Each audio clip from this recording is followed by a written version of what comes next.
Hello दोस्तों, asthma के patient में अक्सर ये डाउट या संशय रहता है कि स्टेरॉइड्स हम हमेशा इनको देते हैं इन्फ्लेमेशन या सूजन को कम करने के लिए, लेकिन ये स्टेरॉइड इनहेलर के फॉर्म में देना चाहिए, टैबलेट के फॉर्म में देना चाहिए या इंजेक्शन के फॉर्म में देना चाहिए। क्या है इनके फायदे, क्या है इनके नुकसान,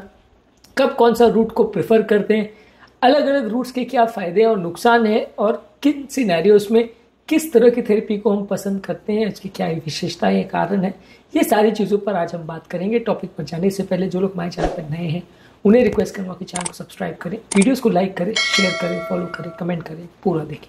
इनहेल स्टेरॉइड में हम पंप द्वारा या नेबुलाइजर मशीन द्वारा डायरेक्टली भाप के फॉर्म में लेते हैं और वो हमारे लंग्स में चला जाता है, जिसकी वजह से हमारी जो मुंह में है और श्वास की नलिया में है वहाँ पे डायरेक्ट एंटी इन्फ्लेमेटरी इफेक्ट होता है, सूजन कम होती है, जिससे व्यक्ति को ओवरऑल एस्थमा के अटैक्स आने का चांस कम हो जाता है। इनहेल स्टेरॉइड में सबसे बड़ा फायदा ये है कि कम डोज की जरूरत पड़ती है, क्योंकि ज्यादातर वो लंग्स में ही एक्ट करता है और शरीर में वो उतना ज्यादा नहीं फैलता, क्योंकि स्टेरॉइड जो है डायरेक्टली आपकी म्यूकोजा में एक्ट कर रहा है, वहीं कहीं वहीं सूजन को कम कर रहा है, तो पूरे शरीर में और ब्लड में जाने की उतनी ज्यादा जरूरत नहीं पड़ रही है as compare to tablet form में या इंजेक्शन फॉर्म में। टैबलेट और इंजेक्शन वाले फॉर्म में कंपेरेटिवली आपको जो डोज देना पड़ता है वो मुंह से देना पड़ता है, इंजेक्शन फॉर्म में देना पड़ता है, तो उसमें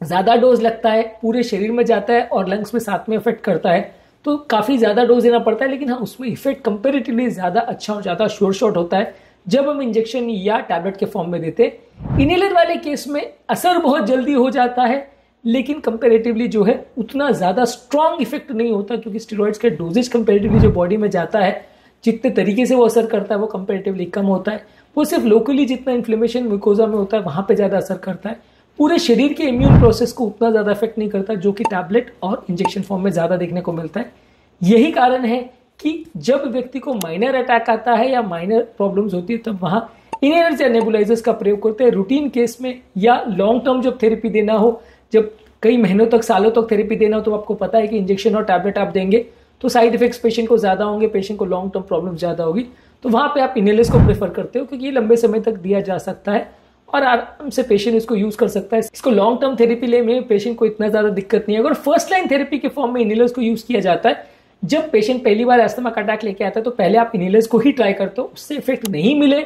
तो आप टैबलेट्स या इंजेक्शन के लिए जाते हो, क्योंकि वो ज्यादा स्ट्रॉन्ग रहते हैं, ज्यादा इफेक्टिव रहते हैं, लेकिन साइड इफेक्ट्स भी ज्यादा करते हैं। तो वहां पे हम यूज सबसे पहले इनहेलर्स को करते हैं, वहां पर फायदा नहीं मिले तो ही टैबलेट्स और इंजेक्शन को यूज करते हैं। ज्यादातर इसका इफेक्ट जो है आपके श्वास की नली में होता है, इसलिए सिस्टमिक रिस्पॉन्स बहुत कम रहता है, सिस्टमिक इफेक्ट बहुत कम रहता है। इसकी एफिकेसी अच्छी खासी है, लेकिन उतनी ज़्यादा नहीं है जितनी इंजेक्शन और टैबलेट की है। सेफ कंपेरेटिवली ज़्यादा है और पेशेंट के लिए भी काफ़ी कन्वीनियंट है। घर पे उसको थोड़ा बहुत इनहेलर लेना पड़ता है तो काफ़ी कन्वीनियंट है। टैबलेट्स वगैरह में कई बार पेशेंट को साइड इफेक्ट्स वगैरह ज़्यादा होते हैं, पेशेंट को कई बार सूट नहीं करता है, गैस्ट्राइटिस वगैरह भी ज़्यादा होती है, तो टैबलेट के कंपेरिजन में और खासकर इंजेक्शन के कंपेरिजन में तो डेफिनेटली काफ़ी कन्वीनियंट है, क्योंकि इंजेक्शन तो ऑब्वियसली जो है वो हॉस्पिटल्स में ही दिया जा सकता है।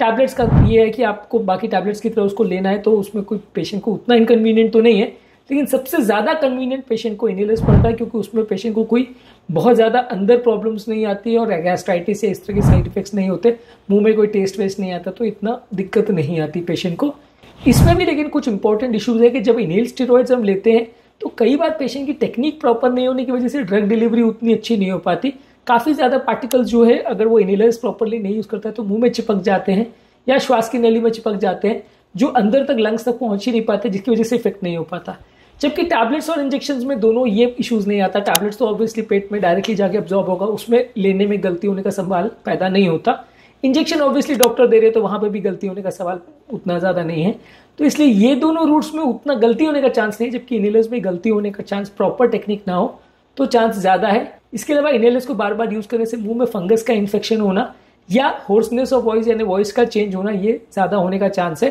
टैबलेट वाले फॉर्म में जो है मुंह में इन्फेक्शन वगैरह उतना ज़्यादा नहीं होता, लेकिन हाँ पूरे शरीर में इम्यूनिटी कम होने की वजह से इम्यून रिलेटेड प्रॉब्लम्स बाकी पूरे शरीर में होने के चांस ज़्यादा रहते हैं। ज़्यादातर आप मान के चलिए कि टैबलेट और इंजेक्शन आप तभी यूज़ करते हैं जब सीवियर एस्थमा हो, शॉर्ट ड्यूरेशन कंट्रोल के लिए आप यूज़ करते हो, यानी जब क्राइसिस पीरियड है और इनहेलर है भाप से काम नहीं चल रहा, तो वहाँ टैबलेट को आप यूज़ करोगे क्राइसिस को निपटाने के लिए,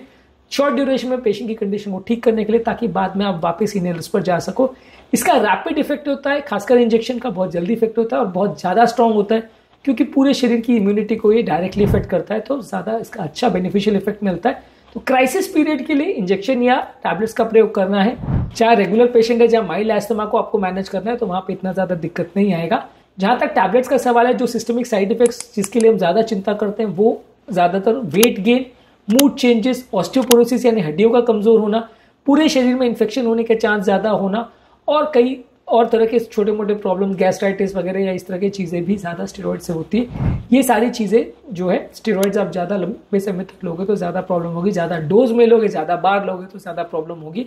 इसलिए स्टेरॉइड्स जब हम टैबलेट और इंजेक्शन फॉर्म में लेते हैं तो शॉर्ट ड्यूरेशन के लेते हैं, रेगुलर मॉनिटरिंग करते हैं, और जब उसका यूज़ खत्म हो जाए तो उसको बंद कर देते हैं। जब सीवियर एस्थमा है तो आपको इंजेक्शन या टैबलेट लेना पड़ेगा, माइल्ड एस्थमा है तो आपको इनहेलर लेना चाहिए। जब शॉर्ट टर्म कंट्रोल का गोल है तो आपको टैबलेट इंजेक्शन लेना चाहिए, लॉन्ग टर्म मैनेजमेंट के लिए इनहेलर लेना चाहिए। जो लोग उम्र दराज है, इनहेलर नहीं यूज कर पा रहे, वहां टैबलेट्स का प्रयोग करना पड़ेगा। जिनको कोमॉर्बिड कंडीशन ज्यादा है, वहां टैबलेट से साइड इफेक्ट ज्यादा होने का चांस है, वहां इनहेलर्स प्रेफर करेंगे।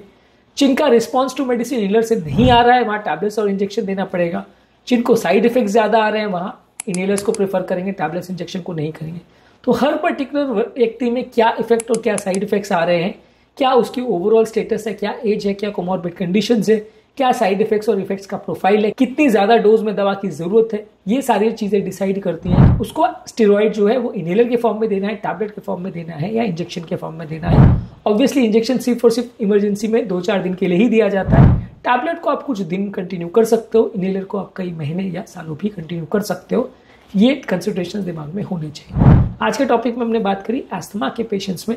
स्टेरॉइड्स इनहेलर्स को किस रूट से दिया जाता है। आज के टॉपिक में बात करी हमने एस्थमा पेशेंट में स्टेरॉइड्स को किस फॉर्म में देना प्रेफर करते हैं, इनहेल फॉर्म में, टैबलेट फॉर्म में, इंजेक्शन फॉर्म में। इसके अलावा अलग अलग वीडियो में मैं एस्थमा के इनहेलर्स के इफेक्ट, साइड इफेक्ट्स को कम करने के लिए क्या क्या किया जा सकता है उस पर बात करी है। उम्मीद करूंगा कि आज के टॉपिक में कुछ नया जानने को मिला होगा। जो लोग हमारे चैनल पर नए हैं उन्हें रिक्वेस्ट करूंगा कि चैनल को सब्सक्राइब करें, वीडियोस को लाइक करें, शेयर करें, फॉलो करें, कमेंट करें, पूरा देखें।